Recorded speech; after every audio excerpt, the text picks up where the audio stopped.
Today's episode of Locked On Mets is a crossover between myself and Jason Burke of the Locked On A's as we discuss what a Matt Chapman to the Mets trade could look like. You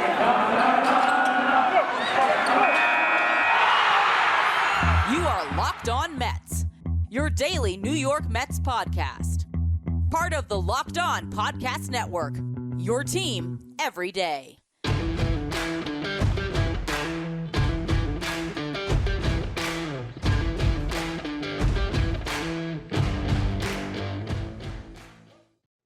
How's it going, A's fans? And welcome to episode 379 of the Locked On A's podcast, part of the Locked On Podcast Network, your team every day. I'm your host, noted baseball fan Jason Burke. And on today's episode, I am joined by a very special guest. We have never spoken to each other. It's Ryan Finkelstein of Locked On Mets. We've DM'd, but I've never heard listened to his podcast. I've heard his voice. I'm lying. It's theatrics. Ryan, how the heck are you? Doing good. I'm glad that the playoffs are over. I don't have to keep on seeing the Braves winning games and I don't have to be reminded every night of where the Mets could have been this year. So I'm happy to transition to more offseason talk. Are you saying that you were rooting for the Astros in the World Series? Absolutely. Wow. Okay, you're not a real Mets fan if you're rooting for the Braves under any circumstance. I don't care how much you might hate the Astros. Personally, if it was Yankees Braves, that would have been the only series that would have been tough. But I think I still would probably have pulled for the Yankees. I would have talked myself into a New York angle, I think. Going for the community pride or whatever. Yeah. Would you root for the Astros against teams that are not in your division? If they were playing a team not in your division or the Yankees, would you root for them if it was the Phillies, the Milwaukee Brewers? If it was them instead, would you have been rooting for the Astros? No, it would have been Brewers. Okay. But again, if it Braves, no chance. I almost called it an entire episode. I was like, yeah, you're not getting Matt Chapman anymore. Sorry, man. No. All right. So you want Matt Chapman. I have Matt Chapman. You want to create a deal for Matt Chapman. Why do you want Matt Chapman? I just want to see what it looks like to have Matt Chapman and Francisco Lindor play defense next to each other. It would be absolutely ridiculous. I do, as I've prepared for this podcast, I've gone through some numbers. I have some concerns, but I think that if the Mets were to dip into the trade market this offseason at third base, it's either going to be Matt Chapman or Jose Ramirez. And I think Ramirez might cost a little bit more. So Matt Chapman could be more realistic for the Mets. And like I said, that defense would just be spectacular to watch. I don't know why people get to do that where they're like, Francisco Lindor and Matt Chapman. That sounds like fun, right? And I'm like, hey, I'd like to have a guy on my team for 5 years. That'd be cool. Trust me, I used to feel the same way. Steve Cohen now makes me think these players have a little more of a longer lifespan with the Mets than it used to be in the past. Oh, for sure. I guess, obviously I get to watch him every day. And you see other people go and play third base if he's, down with hip surgery or something like that. And you're like, wow, he is really, really good over there. He makes every single play. He is throwing out speedster D Gordon while playing shortstop and fielding a bunt down the third base line. He is phenomenal at defense. And you kind of just take it for granted on a day in, day out basis. And I am assuming at some point in the near future, whether it's during the offseason, if he's going to the Mets, it'd probably be the offseason, or during the trade deadline, get a taste of what it's like without Matt Chapman there. And it's going to be dark. It's not going to be fun. Who's going to play third base? Logan Davidson? He's fine. Do I want him to? No, I would prefer Matt Chapman. Well, I'm hoping I can get JD Davis worked into this deal. And then you could go from the best to the worst and see what that feels like. That would be great. Oh man, you jerk. Please don't do that to me. You could decline the package with JD in there. It is firmly declined.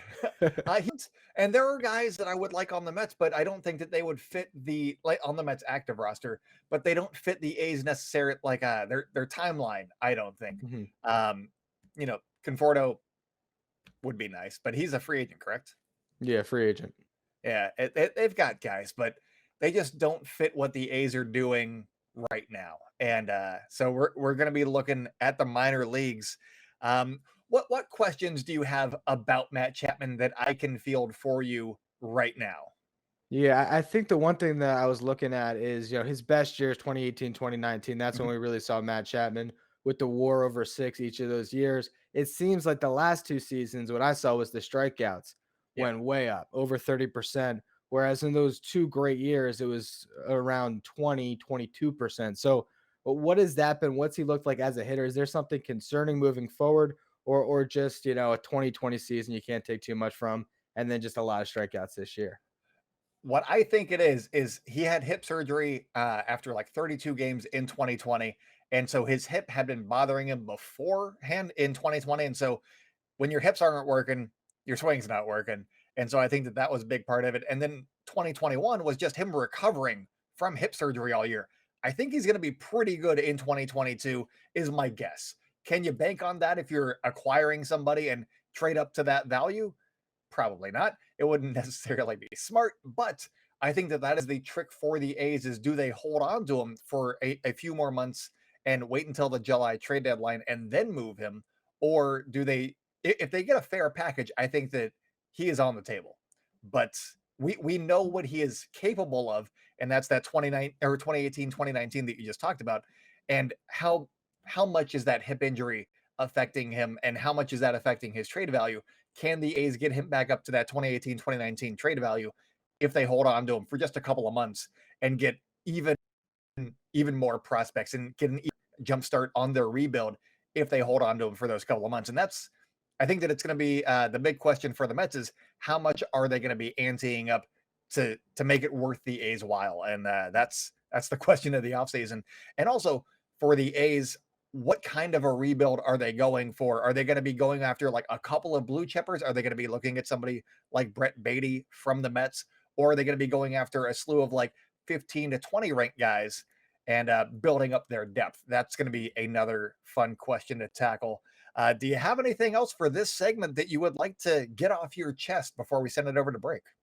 No, I think you pretty much answered right there. I was going to ask, what the A's would be thinking right now. Is it the time to move them, or is it a situation where they should wait to the deadline? But I think you kind of laid it out there. I think that there is certainly a case to be made that maybe you let him play it out. But obviously, if the Mets pony up Brett Beatty, which we might talk about here in a second, that might be a package that the A's would want to jump on.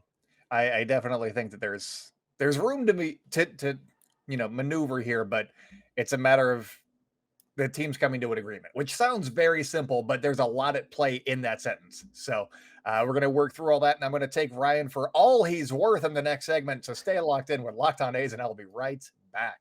I love Thanksgiving. All that good food and treats, dessert is always the best part, though. And maybe this year you might want a yummy dessert that's just not so full of calories and sugar, which is why it is the perfect time to try Built Bars. Built Bar is the new holiday dessert. Feast on something delicious and feel good about it. One slice of pie has upwards of 300 calories, and that's on the low end. Most Built Bars are only 130 calories with only 4 grams of sugar and plenty of protein. Replace that coconut cream pie with a coconut Built Bar. Go for the raspberry Built Bar instead of that raspberry pie. There's lots of good flavors to choose that can replace any pie, which come low in calories, low in carbs, low in fat, but high in protein. And they all come covered with 100% chocolate, which makes Built Bars taste like candy bars. Built Bar is a great option for when you're hungry. If Thanksgiving isn't coming soon enough, go for a Built Bar or two. New surprises are coming all month. Limited time flavors arriving at built.com regularly. So check the site often. There's nothing like a Built Bar. Black Friday, mark your calendars. Black Friday will be a huge event with all sorts of surprises. Go to built.com. Use that promo code LOCK15. You'll get 15% off your next order. Again, that is promo code LOCK15 for 15% off at built.com. All right, so this is where you're going to be doing some heavy lifting, Ryan. What is your pack? Who are some guys that you're throwing my way if you're going after Matt Chapman? Who do you want to offer me, and then sell me on them? I guess is I the mean, other I part of think that. I think naturally, these conversations would take place, and the A's would call the Mets, and right now there'd be no one to answer the phone because they still don't have a GM. But once they get someone in place, they'll have a short list of prospects that they'd probably be interested in, and I think to go through some of the top names, I would say Brett Beatty and Mark Vientos. That's probably what we're going to be talking about Mhm. here. Some prospects under that, I think Khalil Lee would be a prospect the Mets would be trying to push this offseason. He just had a really strong season in AAA. They got him last offseason Mhm. as part of the Andrew Benintendi deal. He led the Northeast in AAA and WRC plus. So that had him as the best hitter in that league. Got on base a ton, does strike out a ton, but certainly an athletic guy. Stole a lot of bases the year prior, and an interesting prospect. I think the Mets, if they could get Matt Chapman with Khalil Lee being the headliner, they'd be thrilled. But I don't imagine that happening. JT Ginn, another prospect. This is a guy I think he was drafted in the second round by the Mets. Long season in high A. So I think those are a couple of names that we could talk about, but really it'll come down to Mark Vientos and Brett Beatty, I believe. And these are two third base prospects, a little bit different. Brett Beatty, a little more all around. Mark Vientos, a hitter that could probably be in the lineup for the A's next season. A guy that just had a great year, ended up in AAA by the end of the season. Arm Layton, our Locked On Prospects host, he's talked about how Vientos has 40 home run power. And I think that's something that'll entice any team. It even would scare the Mets to move that type of pop up because he doesn't have a great glove. I think the Mets would be very willing to move him. So I think if you're the Mets in this situation, I've been talking about these two guys since last offseason. I think you're always starting with Vientos. And if the conversation has to lead to Brett Beatty, that's generally how things would go. So if you offer Mark Vientos, are you also offering somebody like JT Ginn or Khalil Lee, or is it one of those four guys and then whoever else? What is your gauge on that? So I think it's interesting. I could see the Mets if they were to give up a Vientos or a Beatty. I could, for one, I would say for Vientos, you have a much better chance at getting another prospect in this deal. If we're talking Brett Beatty, I think the Mets would push pretty hard for like a 1-for-1 type of trade. And I don't know if that's something that the Athletics would be interested in to I don't know if how the optics of that are to just give up this ready-made, superstar third baseman for a third baseman prospect that still hasn't established themselves. So I don't know about the optics of that, but I think that's the way the Mets would go. I could see a situation where the Mets would try to expand this package and maybe get a starting pitcher, whether that's Chris Bassett, Sean, was it Minaya? I never know how to pronounce his name. Help me out Manaya. here. Manaya, yeah. So if they could get another starter for their rotation, very similar to how they got Carlos Carrasco in the Lindor trade. That's something I could see, especially if they're giving up one of these guys where you would start off with a Vientos or a Beatty, and then maybe you throw in a Gin or some of these other prospects to fill out a package. That could be interesting. I don't think that they're going to do a 1-for-1, especially if his defense isn't good, because you go from Matt Chapman to you go Brett Beatty, and his glove isn't quite as good, and people are going to jump all over him if he is not hitting, just because maybe not as much as they would in New York, but be like, we traded Matt Chapman 1-for-1 for this guy. It probably Yeah. wouldn't go well. I don't. They need some other pieces in there, so I could see them going Mark Vientos and some. Maybe not one of the other. I think that the guys that you actually mentioned were actually above Mark Vientos according to Pipeline. Let me double check. No, they are slightly below. JT Ginn is the number 5 prospect. Vientos is number 6. And then you got Khalil Lee at number 8. You might have to go down into the teens a little bit to get some of those other guys. And the Mets have plenty of pitching prospects. And I was talking to good friend Arm Layton on my show last night. And that episode went up today. And we were just talking about some guys, and I was saying that I think that the A's should go after more hitters because they have a harder time developing hitters than pitchers. And so it's an interesting trade pairing, I think, that the Mets and the A's, because the Mets have so much pitching, young pitching too. Are there some pitchers that you think could be in this mix as well? Well, I think the problem is the Mets just traded so much pitching under the Mhm. Birdie Van Wagen and tenure. Yeah. So they have guys coming up like Tyler McGill came out of nowhere this year and had a pretty strong rookie season at the big league level. You have some other guys, Adam Oller had a good year. There's a few others, but I think the Mets might be trying to hold on to that pitching depth. They just don't have a ton of it. I think that overall they would be maybe looking to push some of their position players. Jalen Palmer had a really nice season. So that's another name that you could watch. A very versatile player, can go all over the field. One thing I think that we should spend a little more time on Beatty and Vientos. I do think there is a misconception right now about what Brett Beatty is defensively. Vientos, the concerns are real, but everything I've heard is Brett Beatty has gotten himself into a much better place defensively. He came in this year a lot more athletic, lighter on his feet, added some range. Someone that I think now, before it was, can he get to league average defensively? Now I think the assumption is he's going to be a league average defender with maybe some upside to be Okay. better. And so if he can keep growing, I really do think Brett Beatty has a chance to be an all-around third baseman. He's never going to be Matt Chapman defensively. Who is? I mean, Nobody. unless you're Nolan Arenado, you're not going to be Matt Chapman. So, but I do think that Brett Beatty has a chance to be a really good all-around player, and I think that's the push and pull for the Mets, right? It's do you give up Brett Beatty for Matt Chapman for the fully realized product, or do you hang on and re-sign Jonathan VR and just wait for the kids, and they might go that route. I mean, with DeGrom and those guys ready and aging a little bit, the window's kind of now. The A's can pick and choose who they do want a little bit in this situation, and I think that another interesting question for the A's to answer is if they do move Matt Chapman, would they be okay sacrificing a little bit of defense for somebody like a Brett Beatty who offers a little bit more upside offensively, and then at worst it's an even product. Maybe you even come out a little bit ahead. It there's a lot of math that goes into that. I do not do that kind of math. Front offices do, and so that is a question for them. But that is an interesting topic, I think, of conversation in these discussions: is would they be able to get enough value offensively, and is he going to provide enough defensively? And you also mentioned at the beginning of this, the Mets don't have a GM.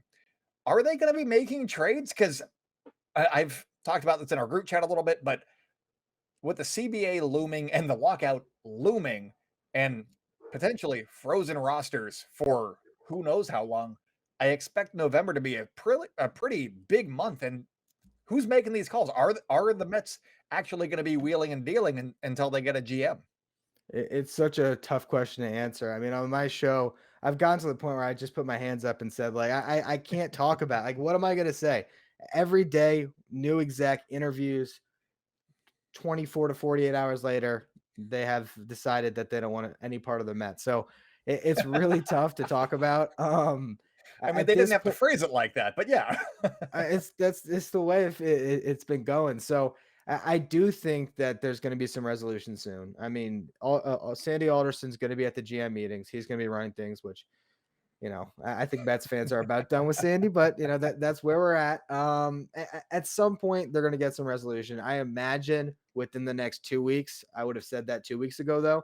Yeah. So I don't know. At some point something will give, but there is still a chance that it's just some people in the front office get promoted. They can still make moves though. I still think that the one thing that's been clear is Steve Cohen wants to be aggressive. So even if it's Steve Cohen playing fantasy baseball, I think the Mets are going to be aggressive. The question is, are they going to be making bad moves because they don't have the right people in place? That is a good question, actually. Are there people that you think could still be in the running, or is it going to be just people getting promoted from jobs that they already have? Are there still people from the outside that are being rumored right now? Yeah, I mean, like I said, we hear new names every day. But it's so tough to know. Right now, I'm really 50-50 on it. I can't give you a clear answer just because there's been so much mixed reporting going on. So. And they might be, want nothing to do with the Mets by the time this posts in, 45 minutes. Yeah. Sorry that Billy Bean didn't want to take the job. I apologize for that. I had nothing to do with that. All right, coming up on the show, we are putting together an actual trade, and we'll see if I agree. I guess I have to agree, or maybe he has to agree. We have to come to an agreement. So that's what we're doing next on Locked On A's. So stay locked in with Locked On A's, and we'll be right back.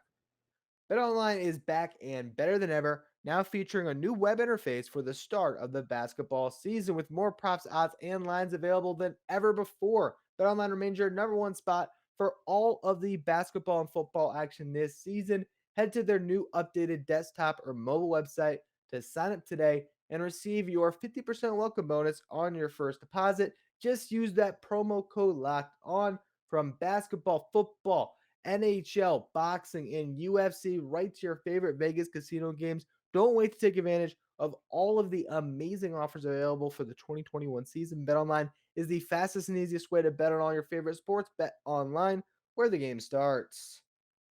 Let's have you offer the package. What package are you considering to land the services of one Matthew Chapman? So I guess JD's already off the table. I really wanted to work that in there. I'm kind of sick of watching him play for the Mets. I will take JD Davis as a DH candidate if you want to take like Elvis Andrews, just his salary. I will make that happen. That's a tough that's a whole nother podcast of pain there. Um, yeah, I'd say the starting point would be Mark Vientos. Obviously, you're not going to do a Vientos for Chapman 1-for-1 Mhm. there, but I would start off and say Mark Vientos and Khalil Lee for Matt Chapman, and you can pick a lottery ticket arm that's like under 19 years old. I don't care which one, just pick a lottery ticket, and we'll get 3 names in that package. Oh, okay. Let's look. There's nobody under 19. Okay, there's Junior Santos. He's 20. There you go. He's a There you righty. go. Does he throw hard? Probably. I don't know. Yeah, he does. Usually you got to throw hard if you're that age and this high on. He had a 1.5 whip though. Yeah, I yeah. mean, You do got to I teach hate him how to that? pitch. No. Yeah. But He it can wasn't throw. You got to teach him necessarily how to pitch. walks. Yeah. He didn't. I don't like his strikeout numbers. I'm just scouting the stat line right now. What do you know about Calvin Ziegler? Ziegler? He is. I think he's a little bit older. I believe. Was a college reliever? I'm not mistaken. He's Uh, 19. I I don't am think way. that Oh, Ziegler. Oh, you know what? Ziegler. Yeah. Now I know who it is. I think he was there. They were really high on him. I believe they got him pretty early in the last draft, so I don't believe that he would be on the table in a trade like this. Oh, too bad. He's mine now. Uh, yeah, I mean, then they got Robert Dominguez. He's another righty. He pitched in rookie ball. He was 19. He's also the number 9 ranked prospect. So that would be 3 top 10 prospects in the Met system, which on paper, if you're grading trades, sounds nice on an on paper deal. He has a 60 fastball. I like that. He has 55 curveball, which is good. So he has 2 pitches. Maybe that's makes him a reliever long term, but he also was just in the Florida League. So we'll see. He hasn't pitched in short or full season ball yet. So I'd want a little bit more track record, but these are the kind of wild card picks that you're taking as a wild card, addition to a trade. He's 6'5". I like that. He throws 99. Yeah, the A's need speed. The A's need guys that throw hard. Just because I don't know the Met system terribly well, and he is ranked number 9. So this would be Mark Vientos, the number 6 prospect in the Met system. Khalil Lee, who is fine. I'm okay with that. He's 23. He could also play in the big leagues next year. So start that clock a little bit, but I'm okay with that. He's a number 8 prospect. And then Robert Dominguez is the number 9 prospect. And it's kind of a flyer, but you're getting some decent value. And you're getting 2 guys that could potentially be playing for you in the majors in 2022, which for better, I don't know if that's the timeline that the A's are necessarily wanting to work with, but I mean, they're good players. I'll take it. That would be a decent starting point, I think. Does that sound okay to you? Yeah, I think so. I think the one thing that I'll say about Mark Vientos in particular, I believe that he's in a very similar position as Pete Alonso was heading into the 2019 season, where Alonso had proven himself offensively, never got that call, and all he heard was you can't play defense at the big league level. And I'm sure Mark Vientos right now, if one of his buddies is a Mets fan, is listening to Locked On Mets, and here's me and Aram talking about how Vientos can't play a position, like it's not like these guys are robots that don't hear us. He knows that the noise right now is that he can't play defense, and that's the only thing standing in his way of realizing that MLB dream. So I would not be surprised. The one thing that I think we do sometimes is we make the evaluations and we don't believe that these guys can improve. Yeah. And I'm not saying that Mark Vientos is ever going to be a quality, great defensive player, but I do think that over the offseason, he can get himself to the point that he's passable. And at the end of the day, what you're trading for is someone that could be a middle of the order bat for you that's cheap for years. So I think that is the package that would probably intrigue the Mets the most if they could hang on Mhm. to a lot of their other guys. I think if we were to talk a Brett Beatty package, like I said before, I think they would want to get a starter in return as well. I don't know who they would, because for me, I'd want to move the starters to other teams probably, Yeah. and not as a let's go get Brett Beatty. It'd be like a Montas to the Giants, maybe Mania to the Blue Jays. Those are two teams that I've floated before. I could also see Bassett potentially to the Giants. He feels like a Giants kind of pitcher.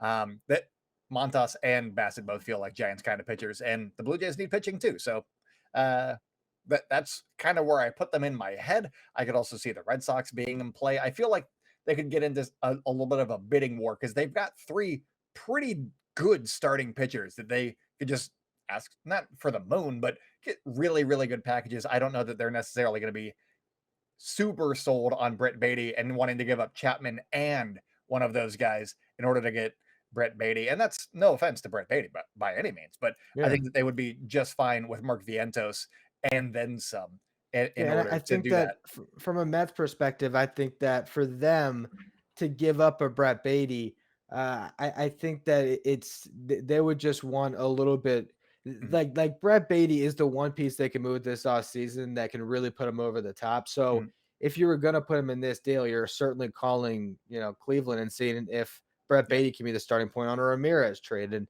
mhm. I'm sure there's a lot of other places they might shop him. So I think that for the Mets.